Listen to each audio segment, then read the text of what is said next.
سلام، خیلی خوش اومدین به این ویدیو. اسمم میلاده و این کلاه رو هم گذاشتم رو سرم که بیشتر فاز بدنسازی بگیرم.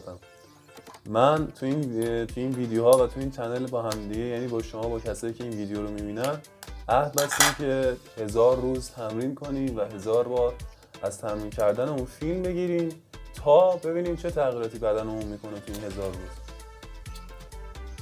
امروز هم بچه‌ها عرض کنم خدمتتون که روز سینه است. یک بار دیگه، یعنی قبلا یه بار دیگه از این برنامه‌ای که دارم میزنم روز سینه‌شو گذاشتم، ولی خب تو اون ویدیو کامل نذاشتم، یعنی یه حرکت یا دو تا حرکتشون نتونستم فیلم بگیرم، چون تو این باشگاهی که ما هستیم یه خورده شلوغ میشه بعضی از تایما، بعضی از زمانا دیگه نمیشه فیلم بگیریم. همین دیگه. امروز روز سینه داریم، صدای موتوری میاد. روز سینه داریم و امیدوارم که با دیدن این فیلم ها حداقل چند نفرتون، اگر باشگاه نمیره کسی به این فیلم ها رو میبینه، ترغیب بشه که بره باشگاه.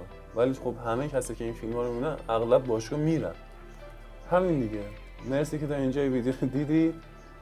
ببخشید که انقدر مبتدی حرف میزنم و بریم که تمرین سینه رو بزنیم دیگه. خیلی هم سرحالم، فکر کنم خوب بزنم تمرین. بریم دیگه، در خدمتتون هستیم.